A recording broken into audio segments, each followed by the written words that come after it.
భారతీయ హైందవ సనాతన సంస్కృతి సంప్రదాయాల్లో గోమాతకు ప్రత్యేక స్థానం ఉందని, సమస్త లోకంలో 33 కోట్ల దేవతలకు అధిష్టాన దేవత గోమాత అని, అంతటి విశిష్ట స్థానం ఉన్న గోమాతను ప్రతి ఒక్కరూ పూజించి సుఖ సంతోషాలతో సిరి సంపదలతో జీవించాలని శ్రీకాకుళం జిల్లా అరసవల్లి శ్రీ సూర్యనారాయణ స్వామివారి ఆలయ ప్రధాన అర్చకులు ఇప్పిలి శంకర శర్మ తెలిపారు.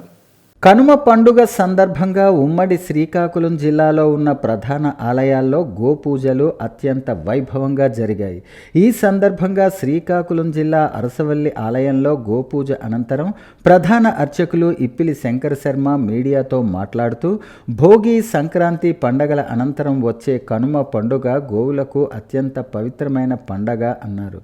గోమాతను పూజించటం వల్ల సకల సంపదలు చేకూరుతాయని, జీవితంలో సంపద, ఆనందం, శ్రేయస్సు లభిస్తాయని ప్రతీతి.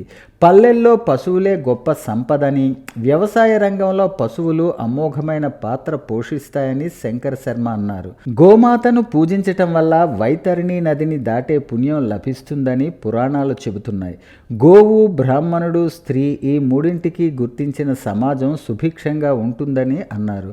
గోవులో లక్ష్మీదేవి, గౌరీమాత, సరస్వతీదేవులు కొలువై ఉంటారని పురాణాలు చెబుతున్నాయని ఉమ్మడి శ్రీకాకుళం జిల్లా పాలకొండ శ్రీ కోటదుర్గ ఆలయం ప్రధాన అర్చకులు శ్రీ దార్లపూడి లక్ష్మీప్రసాద్ శర్మ అన్నారు.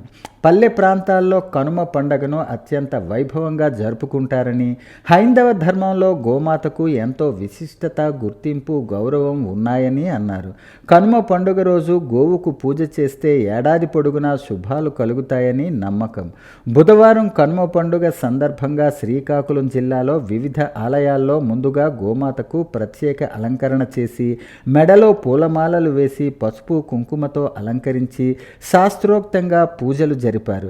భక్తులు ఈ పూజల్లో అధిక సంఖ్యలో పాల్గొన్నారు. సూర్యనారాయణ స్వామి దేవాలయంలో గత 4 రోజుల నుంచి కూడా స్వామివారికి భోగి నాడు స్వామివారికి భోగాల గురించి ఒక 3 పుట్లు పులగం తయారు చేసి భక్తులందరికీ సమర్పించడం జరిగింది. అట్లాగే భోగి నాడు కూడా భక్తులందరికీ కూడా ప్రసాదం వితరణ చేశారు. తర్వాత మకర సంక్రమణ నాడు ఉదయాన్నే స్వామివారికి అభిషేక కార్యక్రమాలు జరిగినాయి.